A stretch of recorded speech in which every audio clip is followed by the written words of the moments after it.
Inspecteur de l'éducation et de la formation de Vélingara. Aujourd'hui, c'était la journée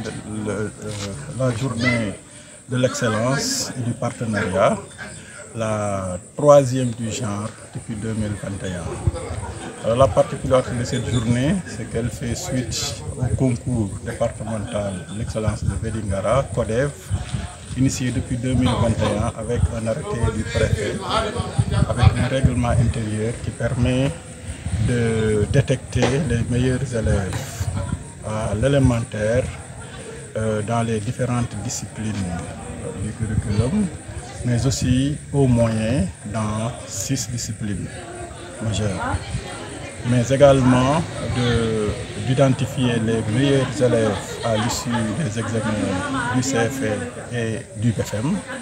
Nous avons aussi distingué les meilleures écoles à l'issue de ces examens, à savoir les écoles qui ont fait un résultat de plus de 95%, mais avec un effectif supérieur ou égal à 20 élèves présentés à l'examen.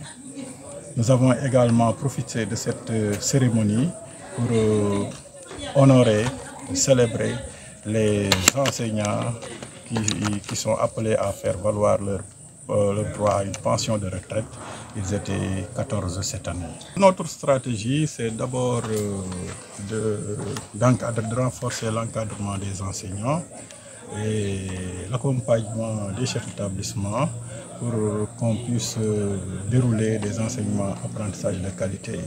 Parce que moi je suis convaincu que nous avons les ressources humaines qu'il faut, des enseignants formés par l'État du Sénégal, payés par l'État du Sénégal pour éduquer, pour enseigner la jeune génération.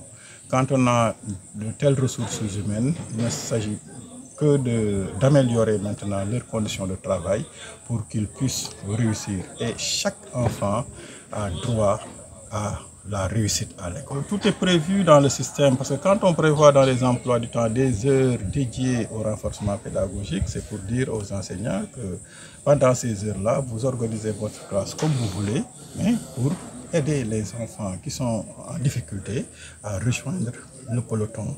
C'est ça la stratégie. En réalité, chaque enseignant a le devoir de tout faire pour que le dernier de sa classe puisse franchir les seuils minimaux de maîtrise. Et si nous mettons en œuvre toutes les stratégies qui sont disponibles, auxquelles on a été formé, je pense qu'on peut y arriver. Parce que la preuve, nous avons des écoles, cette année nous avons plus de 104 écoles qui sont au-dessus de 95%. Plus d'une centaine d'écoles sur les 250 qui sont présentées, qui ont fait 100% de réussite. Cela veut dire que le dernier élève a eu la moyenne. C'est ça qui permet d'y arriver. Et parmi les stratégies que nous développons, nous, il y a l'exploitation des propositions de passage. Parce qu'avec mon équipe, nous avons mis un dispositif qui nous permet, à la fin de l'année, de voir un fichier très exhaustif de toutes les classes. Pour chaque classe du CI au CM2, nous avons le nom de l'enseignant qui tenait la classe, nous avons l'effectif de la classe, le nombre d'élèves qui ont obtenu la moyenne à l'issue des 3 compositions, nous avons le nombre d'élèves ayant abandonné, ce qui nous donne des taux de performance pour chaque classe.